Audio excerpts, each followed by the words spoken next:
Om Namo Bhagavate Vasudevaya.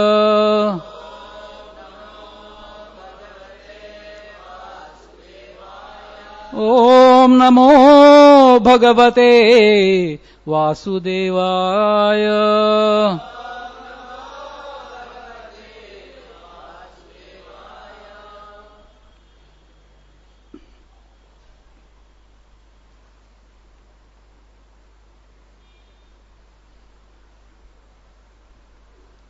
Reading from Srimad Bhagavatam, Canto 10, Chapter 20, text numbers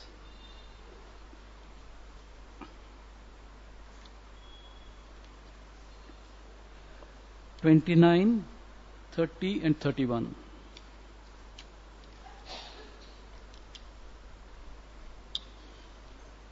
Dadhyodanam samanitam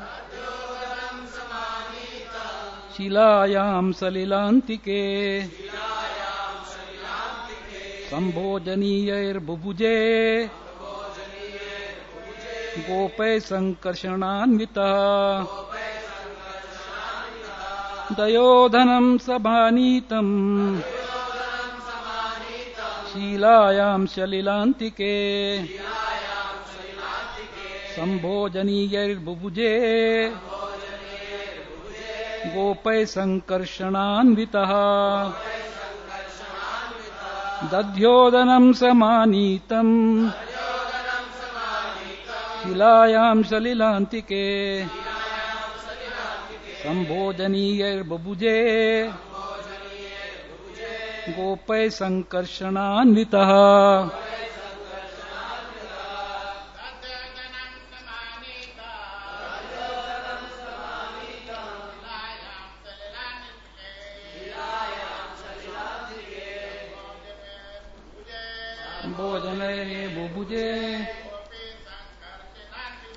Gopay sankarshananvita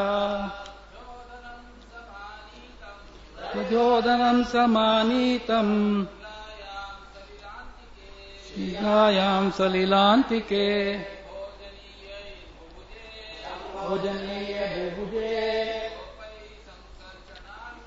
Gopay sankarshananvita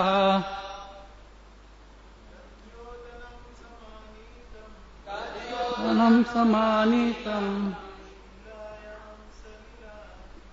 Shilayam salilantike Bhojanairi bubuje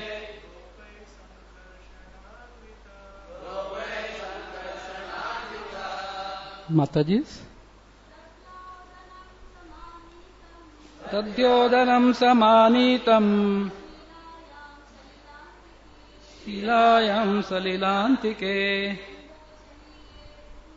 Sambhojaniyar bubuje Gopay sankarshananvita Dadhyodanam, boiled rice mixed with yogurt. Samanitam, scent. Shilayam, on a stone. Salilantike, near the water. Sambhojanaihi, who would take meals with him. Bubuje, he ate. Gopaihi, together with the cowherd boys. Sankarshananvitaha, in the company of Lord Balram.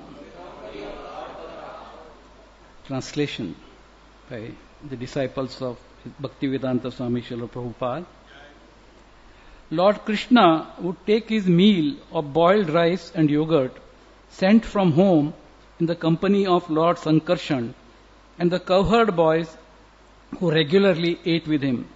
They would all sit down to eat on a large stone near the water.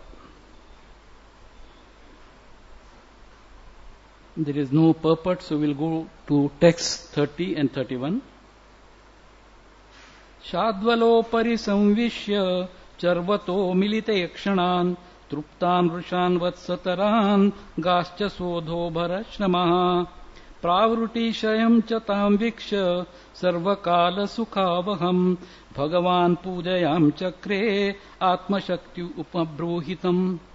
Upambruhitam. Translation. Lord Krishna watched the contented bulls, cows and cows sitting on the green grass and grazing with closed eyes, and he saw that the cows were tired from the burden of their heavy milk bags. Thus observing the beauty and opulence of Vrindavana's rainy season, a perennial source of great happiness, the Lord offered all respect to that season, which was expanded from his own internal potency. Purport. The lush beauty of the rainy season in Vrindavan is meant to enhance the pleasure pastimes of Sri Krishna. Thus, to set the scene for the Lord's loving affairs, his internal potency makes all the arrangements described in this chapter.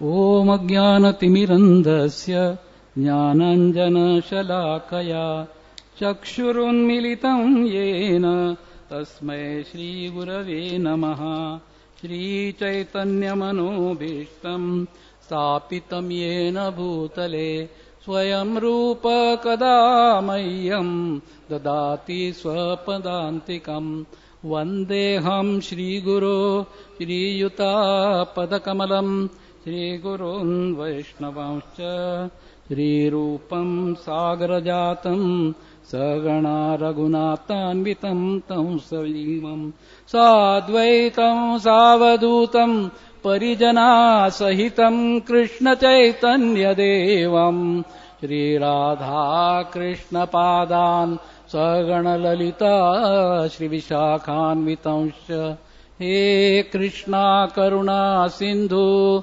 Dinabandhu Jagatpate Gopesha Gopika Kanta Radha Kanta Namostute Tapta Kanchana Gaurangi Radhe Vrindavaneshwari Vrishabhanu Sute Devi Pranamami Hari Priye Vancha Kalpatarubhyacha Kripa Sindhubhyaevacha Patitanam Pavanebhyo Vaishnavebhyo Namo Namaha Jai Shri Krishna Chaitanya Prabhu Nityananda Shri Advaita Gadadhar Shri Vasadi Gaur Bhakta Vrinda Hare Krishna Krishna Krishna Hare Hare Hare Rama Rama Rama Hare Hare. Hare Krishna. At the very outset, I would like to seek blessings of all the Vaishnavas sitting here, so that I can speak a few words on these 3 verses. This chapter entitled The Rainy Season and Autumn in Vrindavan is actually a transition on the part of Srila Shukdev Goswami from his very wonderful descriptions of killing of asuras, or vanquishing the fire which was disturbing the cowherd boys and the community of Vrindavan. And here Srila Shukdev Goswami, for the pleasure of Parikshit Maharaj, is entering into very beautiful description of the rainy season. Vrindavan as such is a very beautiful place, and when it starts raining there in Vrindavan, according to Srila Shukdev Goswami, it becomes a very wonderful place. Rains have a soothing, embalming effect on people. When you feel scorched by the heat, when rain falls, everybody, somehow or the other, everybody feels soothed and comfortable. So herein, Srila Shukdev Goswami, through very beautiful verses, is giving description of the impact of rainy season on the beauty of Vrindavan as such, and also the impact on the residents of Vrindavan. So I would like to cite a few beautiful verses which have already been covered, but just for illustrating how Srila Shukdev Goswami has indulged in poetic descriptions which are so very spiritually also highly elevating. Nararaja udupachanna swajotna rajitai ghanai aham matya bhasitaya subhasa purusho yatha. So, during the rainy season, the moon was prevented from appearing directly by the covering of clouds, which were themselves illuminated or illumined by moon's rays. Similarly, the living being in material existence is prevented from appearing directly by covering of the false ego, which is itself illumined by the consciousness of pure soul. A beautiful teaching which Srila Shukdev Goswami is giving us just by comparing the clouds. When you look at the clouds, especially when the moon is shining, the clouds are also resplendent, but they are on borrowed plumes. They are getting also light from the moon. Similarly, a comparison is made with the soul. So then in another beautiful verse he says, Mega agama utsava rishta pratyanandana shikhandita gruheshu tapta nirvinna yatha achyuta janagame. After the dry summer, the peacocks became jubilant and cried out joyfully, greeting when they said, and when they saw the clouds arrive, just as the people distressed in a household life feel pleasure when pure devotees of the infallible Supreme Lord visit them. Again, a very beautiful statement that has been made by Srila Shukdev Goswami. So, when the weather has become absolutely dry due to summer heat, when the peacocks just see some clouds in the sky, they become very, very jubilant. They become excited because now they are anticipating any moment now it will start raining, and everything will be so beautiful. Everything will be vivified by the rains. So similarly, Shukdev Goswami says that people who are distressed in household life, they feel pleasure when pure devotees of the infallible Supreme Lord visit them. We ourselves have had some experience of this. So I'd like to share with you that during last 2-3 years, we have been having a little rough time with the cancer. My wife is suffering from that, and she would pass through bad moments. But whenever a devotee would make a call, or sometimes we receive call also from Bhakti Rasamrut Maharaj at times, and whatever misery she was feeling, she would immediately, get over it. It's like that. So when one is distressed, a pure devotee's, communication also helps. So this is something which we learned from our own experience. Then what happens? When it starts raining, Pitvapaha padapaha padibhara sannana murtayaha prakshama tapasa shranta yatha kamanusevaya. The trees which had become dry and thin, but after they drank the newly fallen rainwater through their feet. Look at the beautiful expression. Shukdev Goswami doesn't say that the root, rain fell on the roots, doesn't say that. He says that fallen rainwater through their feet. Pitva apaha padapaha. So very beautifully he is describing what happened. The trees which had become very dry, lackluster, they suddenly, become green, they start developing, flowers, and after some time they become laden with fruit. So this is the dramatic impact which rain has on, the dried up trees. And this is something very beautiful, and the analogy, comparison is made that, when people perform, severe austerities, then the person who performs austerities, when he attains the object of his austerity, he also becomes, enlivened. We have examples, they were cited in the classes here, how, Hiranyakashipu, who had become, completely thin, wiry, when he received Brahmaji's, couple of drops on his head, he became, his body became, steel-like. So, whenever people attain the objective or object of their austerity, they also become, very, very strong. So this way, very beautifully, it has been described, very poetically it has been described how the rainy season has its impact on Vrindavan and its inhabitants.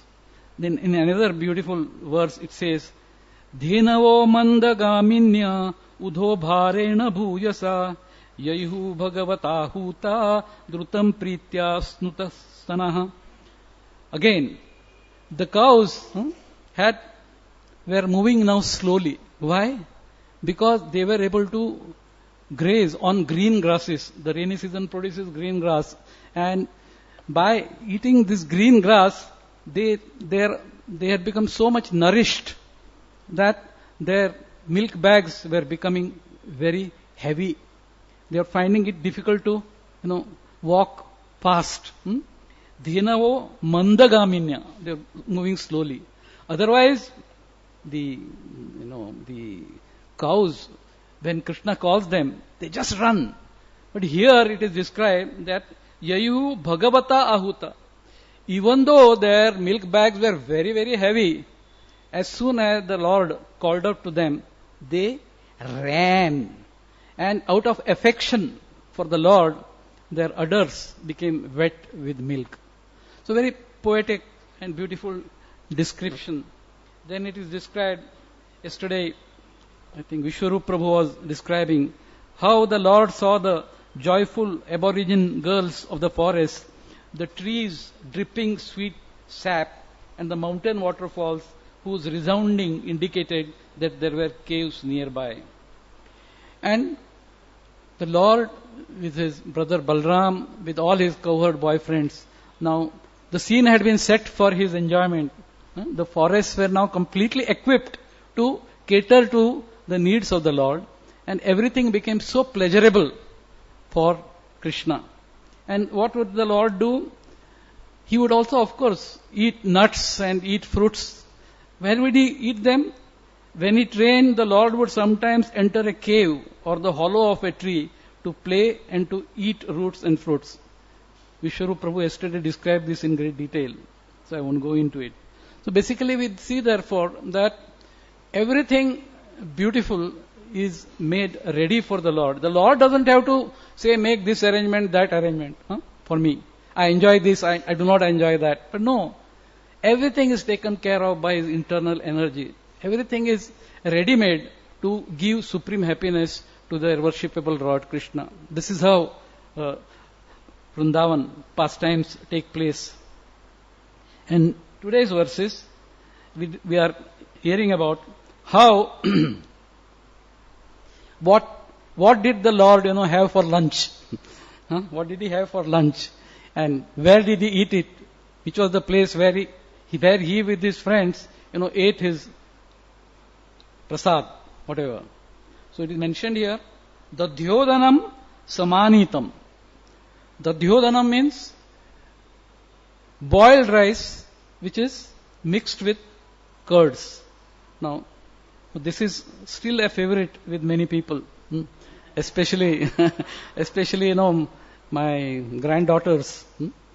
Even if a great feast has been prepared, they always ask for curd rice.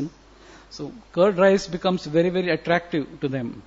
So here it appears as if Krishna also liked curd rice, and Yashoda Maya, out of great love, has sent this curd rice for the pleasure of Lord Krishna, and he is eating boiled rice and yogurt in the company of Lord Sankarshan and the cowherd boys who regularly ate with him. So it was a picnic. So normally when you go to a very nice place, you see all the scenery, you see the greenery, you see everything, and your eyes are completely satisfied. But after some time, your stomach starts, calling, and you have to eat something. So picnic without some, eating is not a picnic in the real sense. But here, of course, every day it was a picnic for the cowherd boys in association of Krishna. And they would go and sit where? Salilantike. They would sit on a Shilayam Salilantike. They would go and sit on a big stone slab just near the water body. It was their dining table. And, all of them would enjoy this wonderful, feast sent by Yashoda Maya for pleasure of Krishna, which everybody else also, Balram and everybody else also would enjoy. Now, what is the significance of boiled rice?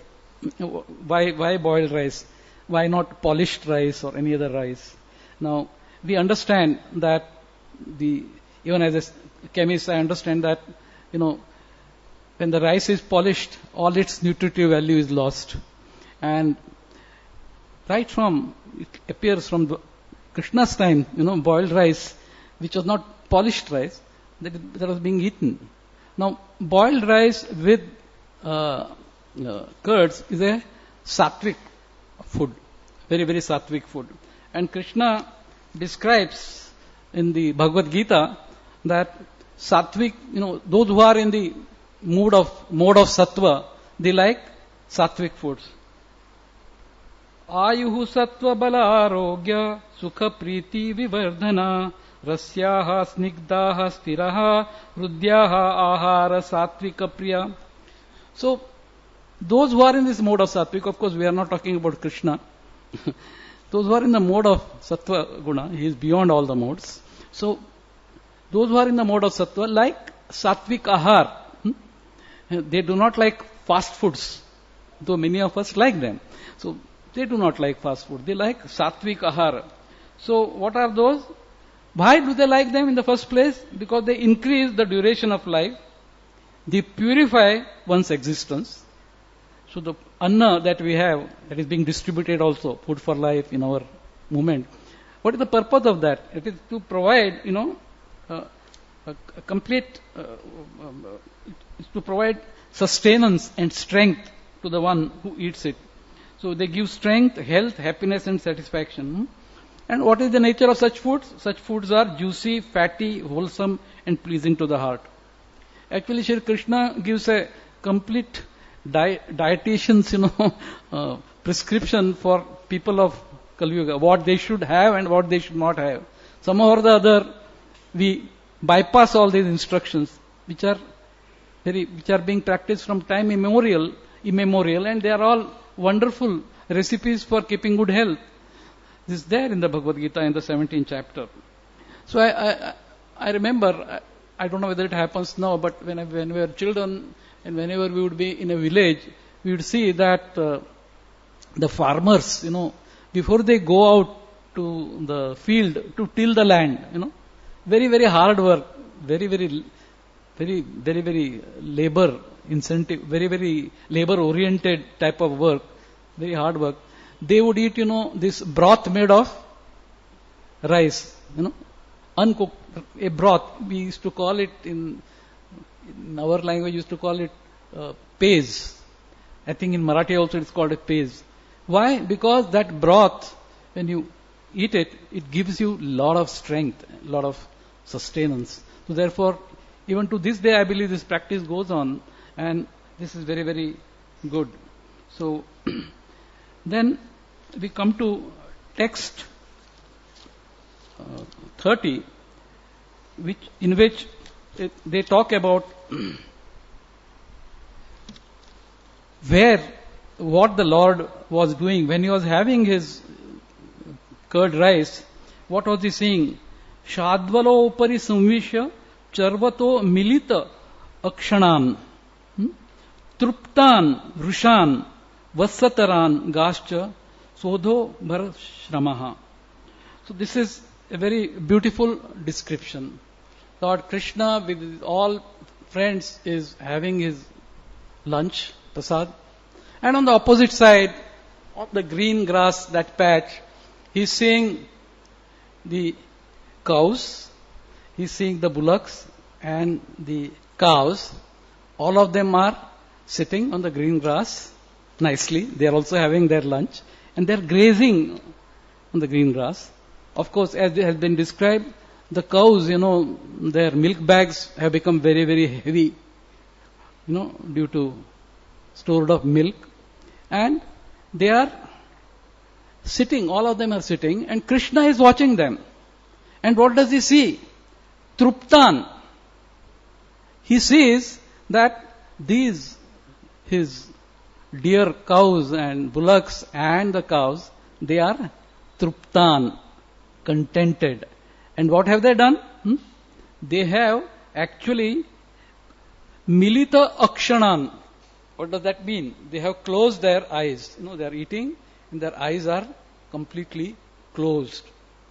Now, question may arise, why are they closing their eyes? Don't they want to see Krishna? They want to see Krishna, very much so.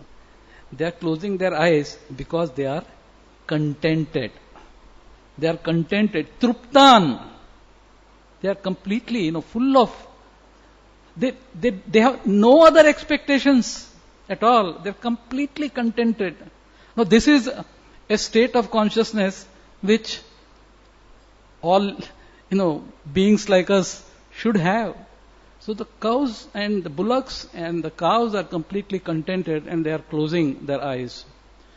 I think, have you ever seen a baby, drinking, breast milk of his mother? The baby is drinking, milk, tugging at the breast of the mother, and automatically the eyes of the baby are closed, completely closed. Contented, feeling secure in the love of the mother.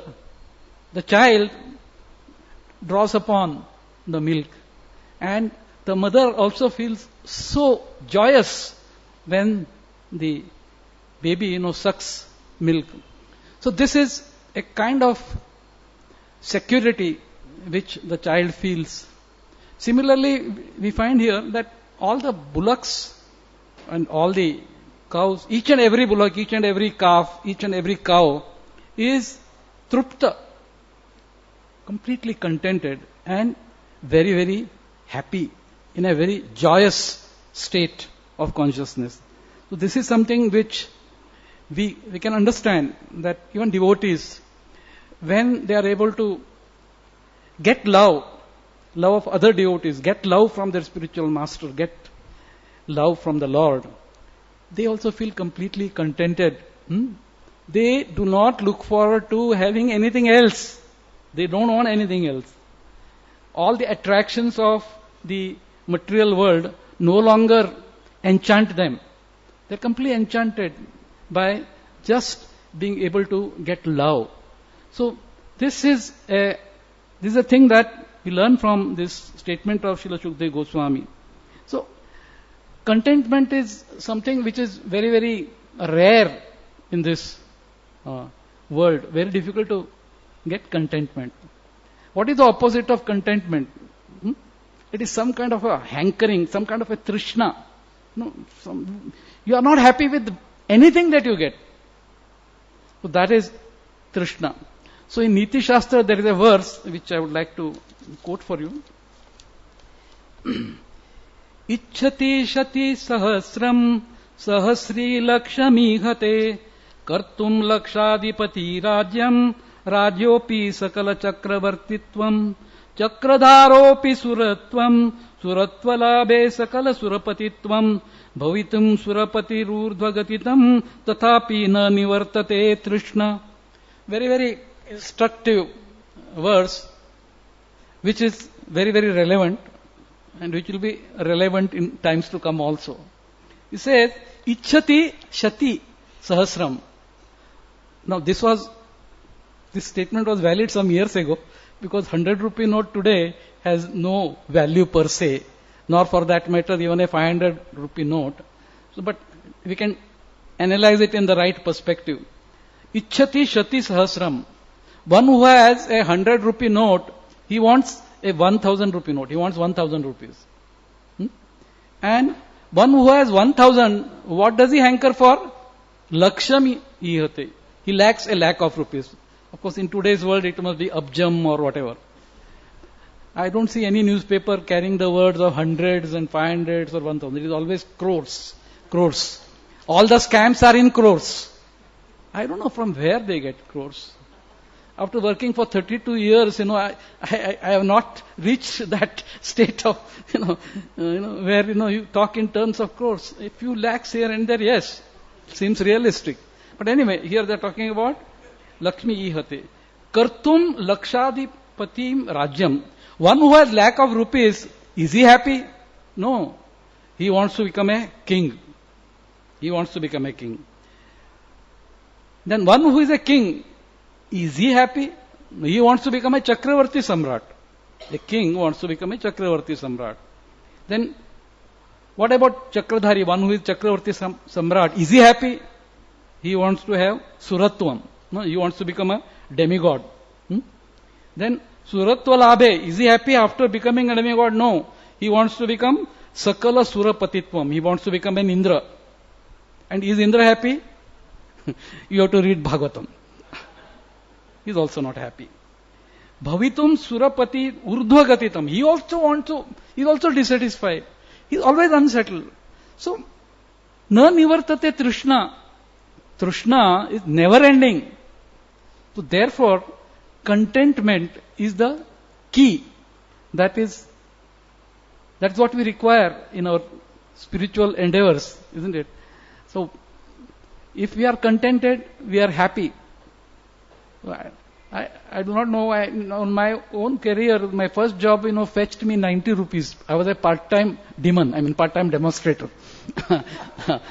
So, as a part-time demonstrator, I would get 90 rupees per month, and it was big money for me. Very big money.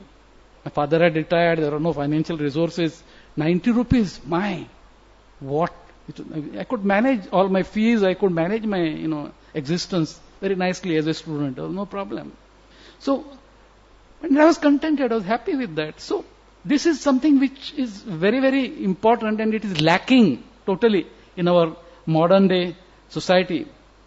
And we always want to get something higher and higher. If that were not the case, why would there be so many scams? This scam, that scam. No field of activity in this material world is free from this trishna. The biggest of the big, the richest of the rich want to become richer. I don't know why. Why? What do you do with that money, that kind of money? I always wonder, even this time, I wonder, what do they do with these crores? It's lying in bank or something, and one fine day they just quit the world, and we don't know what is happening to that money. So this is the state of affairs. So very, very sorry state of affairs. So Krishna in the 11th canto of Srimad Bhagavatam gives very beautiful instructions to Uddhava. So these are very nice instructions, very many of them. I won't go into all of them, but just one or two. So in that, the Lord talks about opulence. Here we are talking about opulence of Vrindavan. Vrindavan with its rainy season and all the seasons is very, very opulent. That's what the sentence is made here, isn't it? So,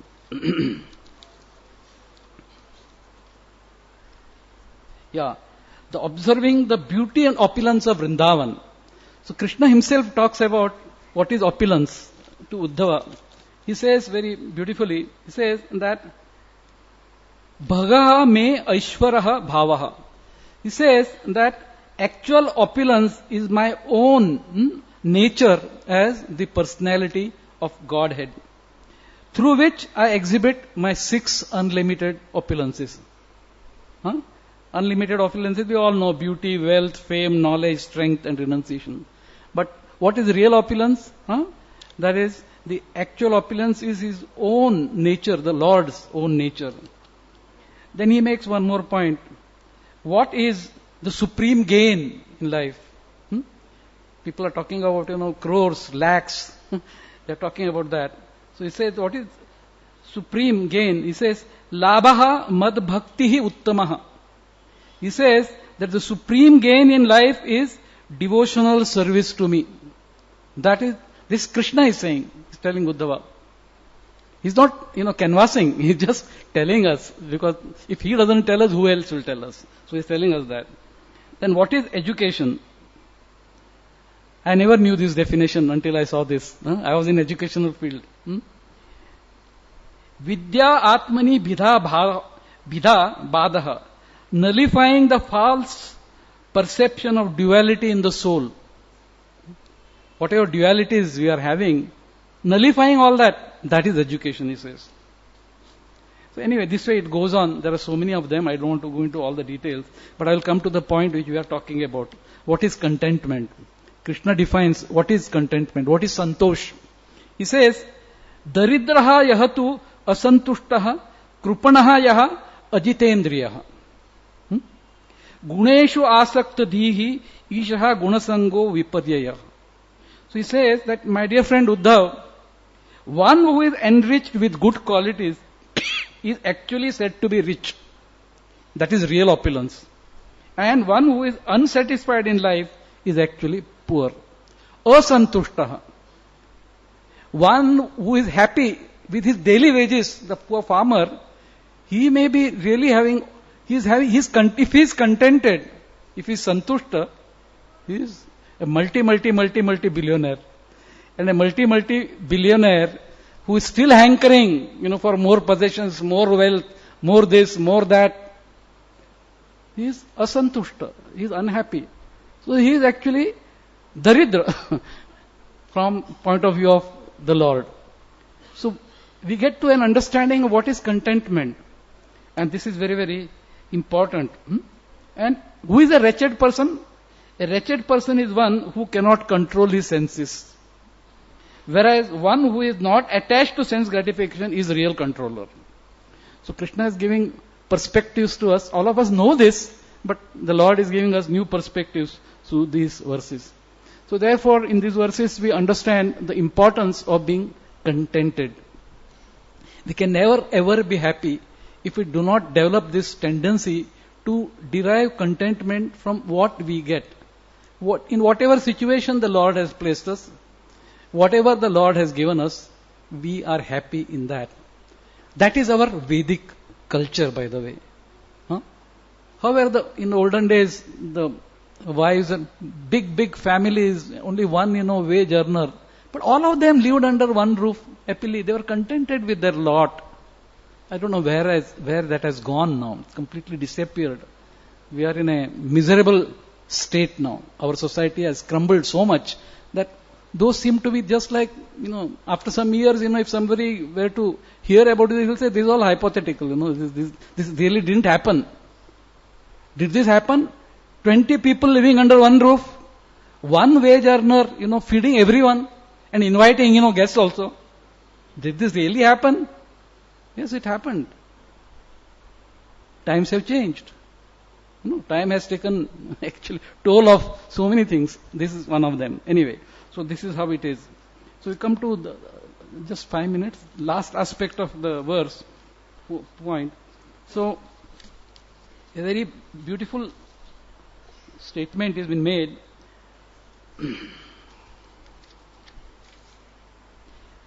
Bhagwan pujayam chakre atma shakti upa bruhitam. I would like to speak briefly on this. So, the beauty and opulence of Vrindavan, this beauty and opulence of Vrindavan, everything, it emanates from whom? Krishna. Everything emanates from him. Aham sarvasya prabhavo matta sarvam pravartate. So all the material and spiritual world, they all emanate from the Supreme Lord himself. Sarva karana karanam. Though Krishna is experiencing the beauty of his own creation, basically. That's what it means. And what is he doing here?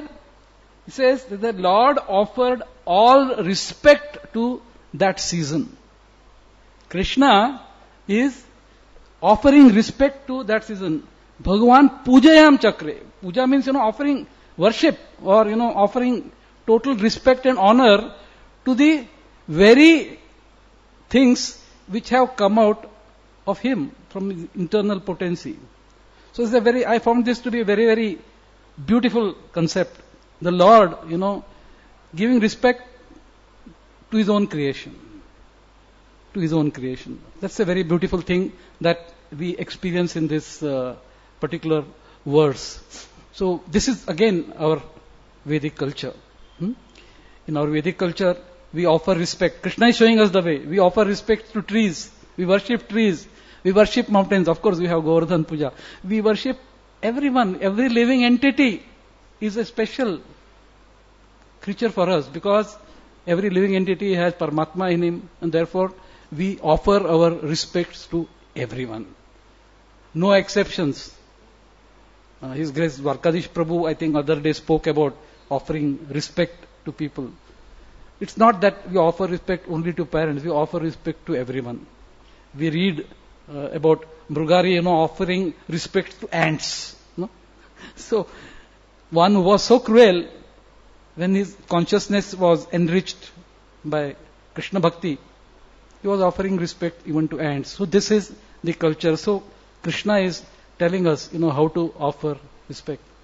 So the splendor and the beauty of Vrindavan is actually His own. It is His own. So Krishna says in the Bhagavad Gita, he said that yad yad vibhuti mat sattvam shrimad urjitam eva. He says that everything beautiful, everything opulent that you see in this world is just a fragment of my splendor, Krishna says in the Bhagavatam. So here, whatever you are seeing, whatever beauty you are enjoying was also a fragment of His splendor. But nevertheless, Krishna is offering respect. So He is showing us how to deal with not only the Lord, but how to deal with His creation. This is very, very important, how we deal, with the creation of the Lord also. Not just what the Lord Himself, but all His devotees, all His creation. Everything we show our respect. So with these few words, I would like to conclude my presentation. Hare Krishna. Thank you very much. Anybody has any comments or questions, please feel free to make them.